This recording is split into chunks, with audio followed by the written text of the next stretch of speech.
आज हमें देखना है जेम्स जीन्स तथा जैफरीज की ज्वारीय परिकल्पना। ठीक है। सौरमंडल उत्पत्ति के सिद्धांत के अंतर्गत जो द्वैतारक सिद्धांत है, ठीक है, द्वैतारक सिद्धांत क्या था कि सौरमंडल का उत्पत्ति एक के बजाय दो तारों के संयोग से हुई है। ऐसी परिकल्पना को प्रायः द्वैतारक परिकल्पना कहते हैं, कल बताया था। और इसी में एक और सिद्धांत का प्रतिपादन हुआ था और इस सिद्धांत का नाम दिया जाता है ज्वारीय परिकल्पना। ठीक है।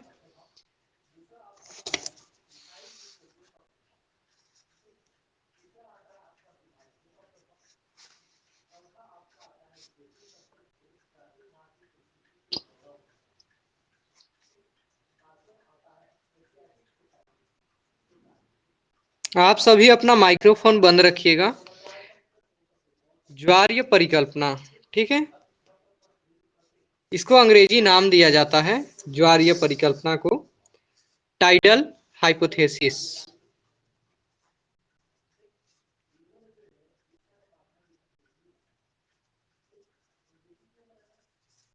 ठीक है, टाइडल हाइपोथेसिस ये है क्या? तो पहले तो सबसे पहले इसके प्रतिपादनकर्ता के बारे में हम जानते हैं।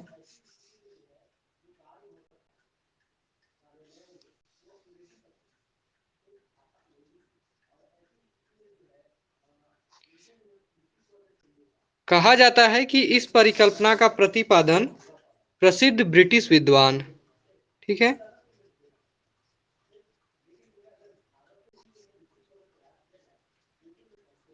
ब्रिटिश विद्वान जेम्स जीन्स ने की थी।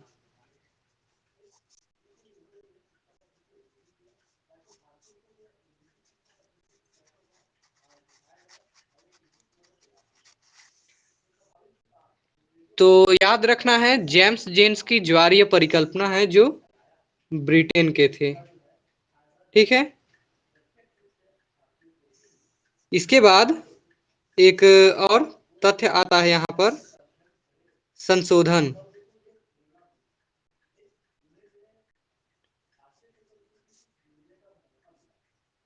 अब देखिए होता क्या है कि कोई भी सिद्धांत या कोई भी परिकल्पना किसी विषय में लागू की जाती है तो एक बार वह सिद्धांत आता है तो आगे चलकर उसमें कुछ गलतियां, कुछ त्रुटियां आने लगती हैं, तो बाद में उनका संशोधन भी किया जाता है। ठीक है।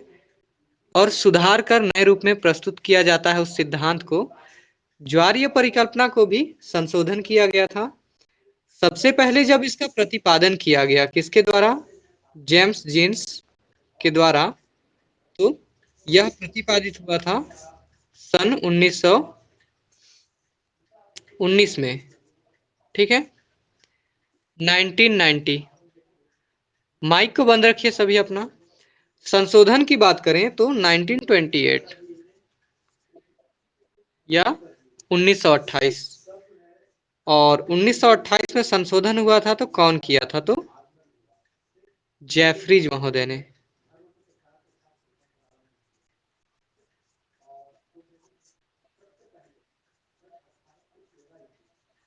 ठीक है, जेफरीज नाम के विद्वान ने संशोधन किया, इसीलिए सम्मिलित रूप से हम ज्वारीय परिकल्पना को नाम देते हैं जेम्स जीन्स तथा जेफरीज की परिकल्पना। ठीक है। परिकल्पना के आधार देख लेते हैं, क्या क्या बातें कही गई थी इस परिकल्पना के में। जेम्स जीन्स महोदय ने सौरमंडल की उत्पत्ति से संबंधित ये परिकल्पना दी, तो इसमें उन्होंने किन किन बातों को समावेश किया जिसके आधार पर इन्होंने बताया कि सौरमंडल इस तरीके से बना होगा। कुछ चुनिंदा बातों को यहाँ हम देखते हैं।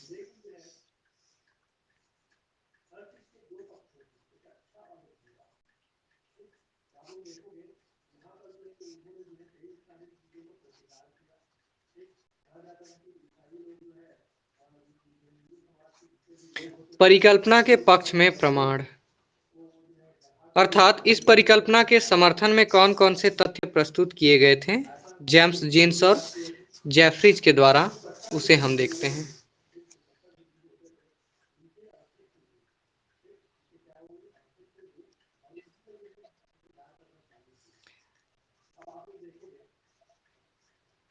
आरंभ में कहा जाता है कि एक सूर्य था।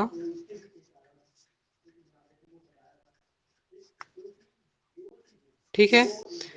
दूसरा इन्होंने कहा कि साथी विशाल तारा, साथी विशाल तारा समीप से गुजरा।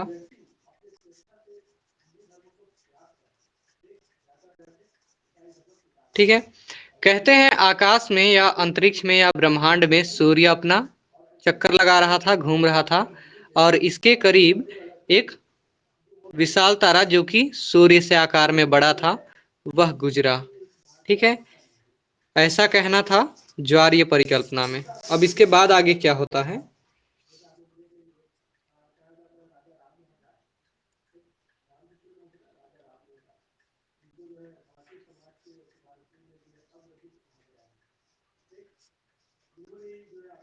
आकर्षण शक्ति से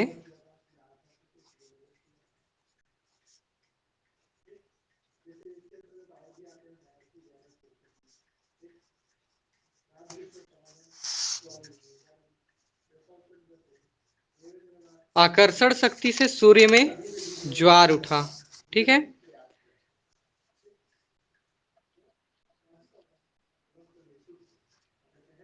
उसके बाद कहते हैं सिगार का निर्माण हुआ। सिगार की आकृति का निर्माण हुआ। अब यहाँ पर एक तथ्य पक्ष में प्रमाण को प्रमाण ना लिख के यहाँ पर आप इसको प्रमुख बातें लिखिए। थोड़ा सा यहाँ संशोधन करते हैं हम। अश्रिता टप्पो माइक बंद करिए अपना।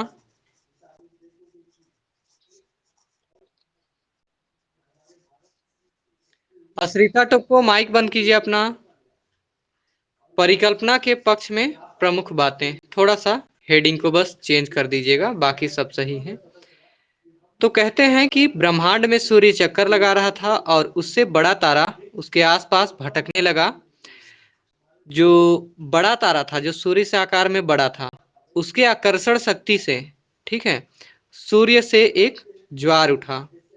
और ज्वार की आकृति कैसी थी? सिगार जैसी, मतलब लगभग इस तरीके से आकृति था। ठीक है। और कालांतर में कहते हैं कि इसी में इस तरीके से कुछ बड़े और कुछ छोटे ग्रहों का निर्माण हुआ। ठीक है। और जिसको बाद में कहा जाने लगा कि सौरमंडल के ये 9 ग्रह हैं।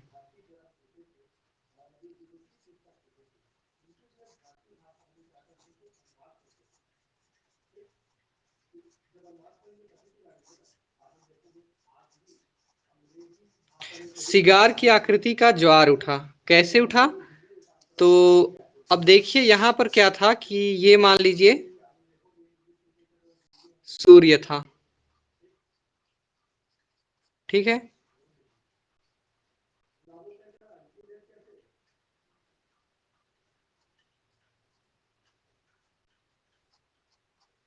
ये सूर्य था और इसके नजदीक से क्या गुजरा?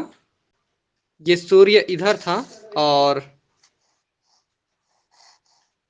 ये विशाल तारा है। ठीक है।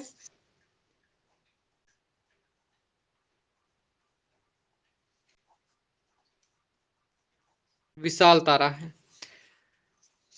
तो कहा जाता है कि ये विशाल तारा सूर्य के काफी नजदीक आ गया और नजदीक आने के बाद यहां से लगभग इस शेप में एक आकृति निकली। ठीक है। जो बाद में क्या हुआ, सिगार जैसा दिखता है। और ये सूर्य से निकला, ठीक है, ज्वार के रूप में, लहरों के रूप में। ठीक है। लेकिन बाद में ये ना तो तारे में समा सका, ना सूर्य में वापस आ सका, बल्कि ये बीच में रह गया। और इसी में से कुछ कुछ हिस्सा अलग होकर बाद में ग्रह बने और उनसे भी कुछ हिस्से टूटकर उपग्रह बने। पहले ये तरल अवस्था में थे, फिर धीरे धीरे गोलाकार स्वरूप ग्रहण करते हुए कठोर होते गए या ठोस होते गए। आप देखेंगे बिल्कुल चैम्बरलिन और मोल्टन की ग्रहाणु परिकल्पना जैसी ही ये परिकल्पना दिखाई देती है, लेकिन थोड़ा सा अंतर है। ठीक है। ग्रहाणु परिकल्पना में गैस पुंज के रूप में अलग हुए थे सूर्य से जो उसके पदार्थ थे। और जेम्स जीन की परिकल्पना में ज्वार या फिर लहर के रूप में ये अलग हुए थे। ठीक है। तरल अवस्था में, लिक्विड के रूप में, पिघले हुए अवस्था में। ठीक है। तो ऐसा कहना था किसका? जेम्स जीन्स जेफरीज महोदय का, जो ज्वारीय परिकल्पना इन्होंने दिया था। ठीक है। अब इसके बाद देखते हैं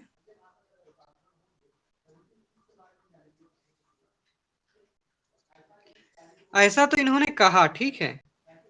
अब इसको कहने के पीछे कुछ इन्होंने ठोस सबूत रखे थे, ठोस प्रमाण भी रखे थे। थोड़ा सा उसको चलिए देख लेते हैं।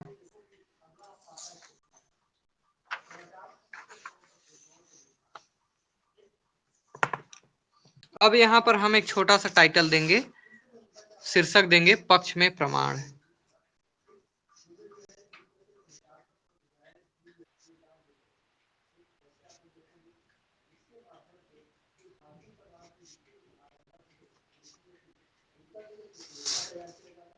ठीक है।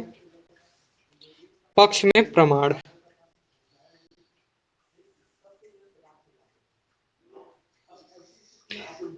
अब इन्होंने अपने परिकल्पना को सही साबित किया तो इसके पीछे कुछ तर्क दिए। जैसे पहला तर्क क्या था जेम्स जीन्स और जेफरीज का, कि इनकी जो परिकल्पना थी वो वर्तमान सौर मंडल व्यवस्था के अनुरूप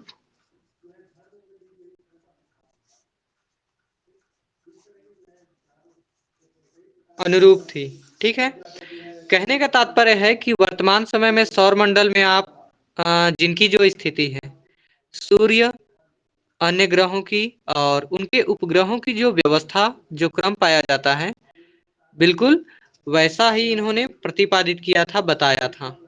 ठीक है। और वर्तमान में भी काफी हद तक ये सटीक बैठता है। जैसा जेम्स जीन्स महोदय ने बताया था वैसा ही वर्तमान में सौरमंडल की व्यवस्था दिखाई देती है। दूसरा इन्होंने प्रमाण दिया था सभी ग्रहों का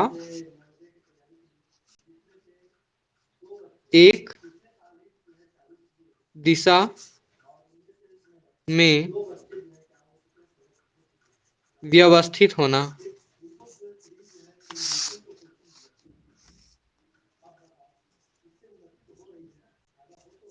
ठीक है।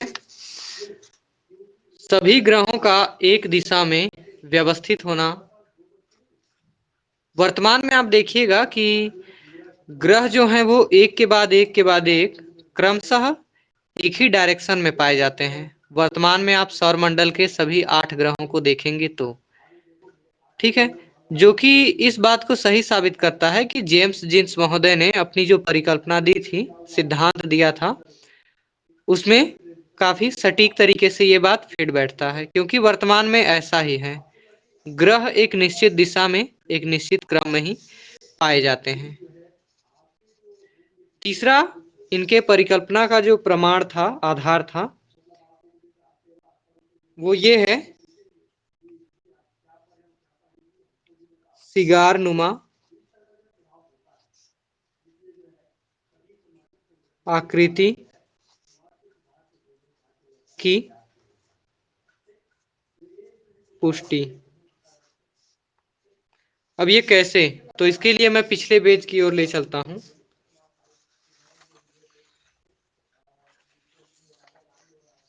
मान लीजिए आप एक सिगार देखेंगे तो लगभग सिगार क्या होता है कि बीच का भाग थोड़ा सा चौड़ा होता है और दोनों तरफ का संकरा होता है।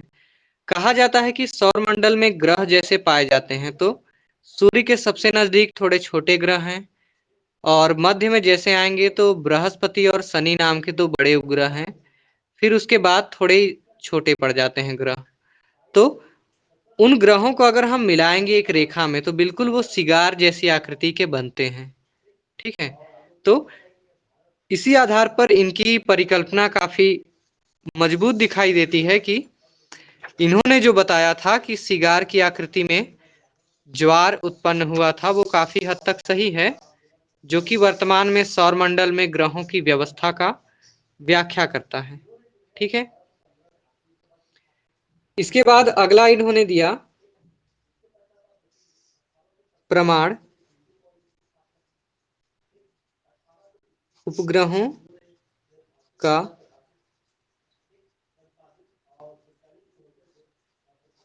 व्यवस्थित क्रम। ठीक है, अ, इन्होंने जो पक्ष में प्रमाण दिया था या फिर तथ्य प्रस्तुत किए थे, तो इन्होंने कहा था कि उपग्रहों का वर्तमान व्यवस्था जो है वो इसी बात को साबित करता है कि सूर्य से एक ज्वार उत्पन्न हुआ था और उसी से ग्रह बने थे। और उन्होंने बताया था कि उपग्रह किस तरीके से बने थे, और जिस तरीके से उन्होंने बताया था उसी तरीके से आज व्यवस्थित रूप में ये पाए जाते हैं। अर्थात सूर्य से पहले ग्रह बने और ग्रहों से अलग होकर उपग्रह बने। ग्रह जो थे वो सूर्य का चक्कर लगाने लगे और उपग्रह थे वो ग्रहों का चक्कर लगाने लगे। ठीक है, तो ये इन्होंने प्रमाण दिया। इसके बाद आलोचना देखते हैं इस परिकल्पना की।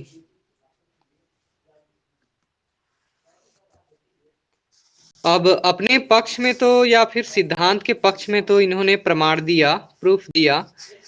कुछ समय तक इनकी परिकल्पना मान्य भी रही, लोगों ने मान्यता दी इसे। लेकिन भूगोल विषय के विद्वानों के जगत में आप देखिएगा, कोई परिकल्पना जब अमान्य होने लगती है तो उसकी आलोचनाएं भी होती हैं, वहीं से शुरुआत होती है।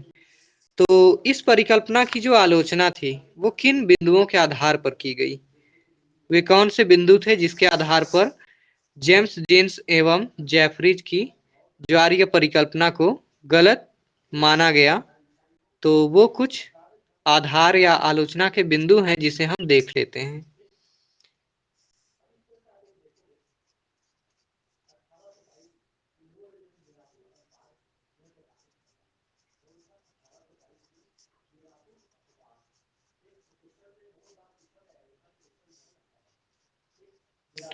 आलोचनाएं।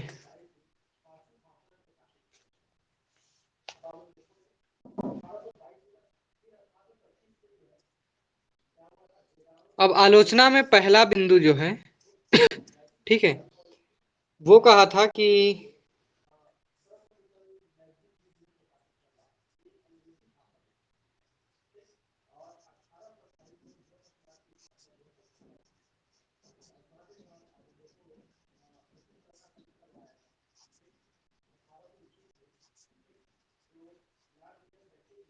सूर्य का अत्यंत गर्म होना, दूसरा ग्रहों का निर्माण सूर्य से संभव नहीं।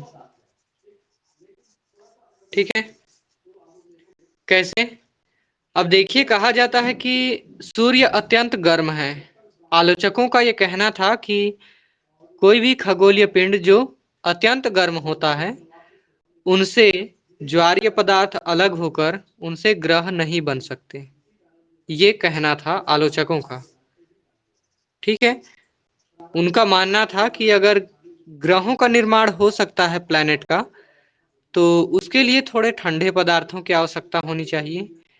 जितना तापमान और गर्मी सूर्य में है उससे ग्रह नहीं बन सकते। तो चलिए आगे देखते हैं। इन्होंने तीसरी आलोचना जो की वो कहा था कि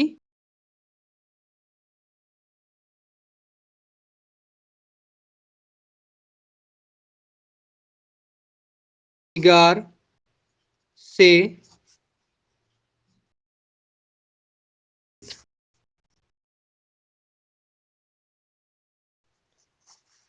ठीक है, का निर्माण संभव नहीं। मानना था आलोचकों का कि वर्तमान समय में सौर मंडल का जितना फैलाव पाया जाता है, जितना फैला हुआ है सौर मंडल, सूर्य से जितनी मात्रा में ज्वार के रूप में सिगार निकला या ज्वार निकला, ठीक है, सूर्य का भाग अलग हुआ, उसका इतना ज्यादा फैलाव नहीं हुआ जितना सौरमंडल आज फैला हुआ है। तो इस आधार पर मानना था आलोचकों का कि सौरमंडल की उत्पत्ति सूर्य से निकले हुए ज्वार से नहीं हुई है। चौथा आलोचना का बिंदु देखते हैं हम।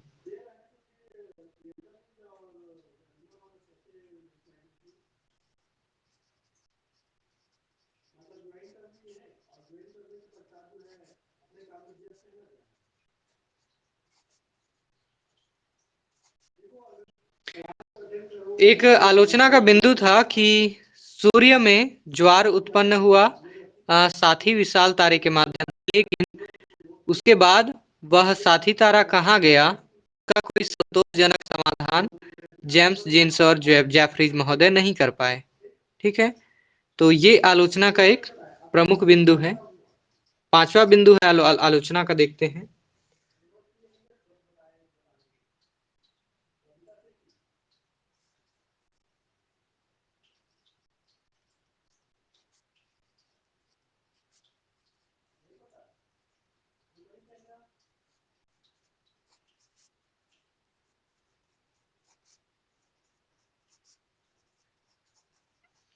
कहा जाता है कि वर्तमान समय में अगर आप सौरमंडल या फिर ब्रह्मांड को देखेंगे तो आप पाएंगे कि यूनिवर्स जो है उसमें जो तारे हैं वो एक दूसरे से करोड़ों किलोमीटर दूर पर हैं। ठीक है, उनकी दूरी या डिस्टेंस इतनी ज्यादा है कि आप पाएंगे कि वो आपस में एक दूसरे के इतने निकट आ ही नहीं सकते, संभव नहीं है। ठीक है, तो इस आधार पर भी जेम्स जीन्स और जेफरीज की परिकल्पना का आलोचना किया जाता है। तो ये थे आलोचना के कुछ प्रमुख आधार। और कल जब हम आएंगे तो कल हम देखेंगे रसेल व लिटिलटन की द्वैतारक परिकल्पना। ठीक है, तो चलिए फिर आज के लिए इतना ही। आप लोग को अगर कोई सवाल करना हो, किसी के पास कोई क्वेश्चन हो तो आप बिल्कुल कीजिए।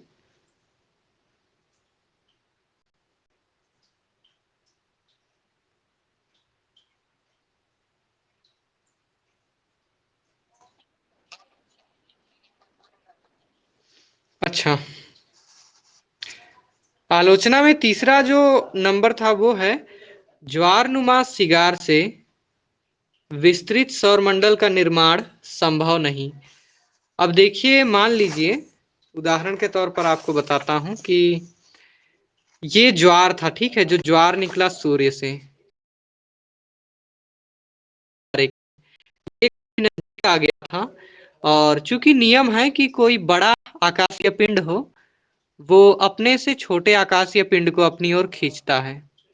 तो जब साथी तारा सूर्य को अपनी ओर खींच रहा था तो सूर्य का एक भाग, मध्य भाग से कुछ हिस्सा, चूंकि सूर्य काफी गर्म होता है तो बहुत तरल अवस्था में था, तो तरल अवस्था में ही सूर्य से एक भाग लहर के रूप में बाहर आया। ठीक है, अब वो चूंकि तरल अवस्था में था तो वो गोलाकार संभव नहीं है उसका होना, तो वो बिल्कुल इस तरीके से इस शेप में आया, सिगार जैसे।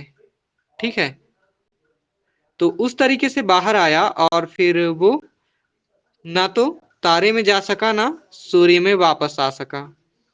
तो इसी से कहते हैं कि ग्रहों का निर्माण हुआ। अब आलोचना में कहा था कि सिगार का आकार इतना बड़ा नहीं था कि उससे इतने बड़े सौरमंडल का निर्माण हो। तो वर्तमान में आप सौरमंडल का क्षेत्रफल अगर देखेंगे, मान लीजिए इतना दायरा है सौरमंडल का, ठीक है, जबकि ये सिगार छोटा सा है, मतलब ज्वार निकला।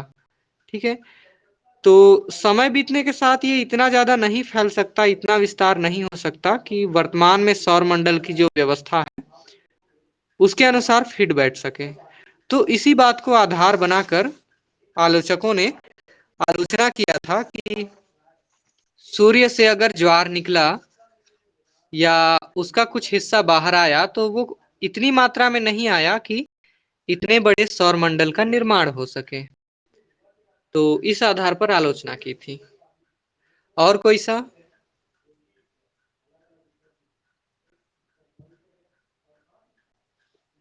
ओके, चलिए आप लोग 23 लोग जुड़े। अच्छा, कल भी ऐसे ही जुड़िएगा। फिलहाल अभी हम लोग विदा लेते हैं और कल मिलते हैं। तब तक अपना ख्याल रखिएगा।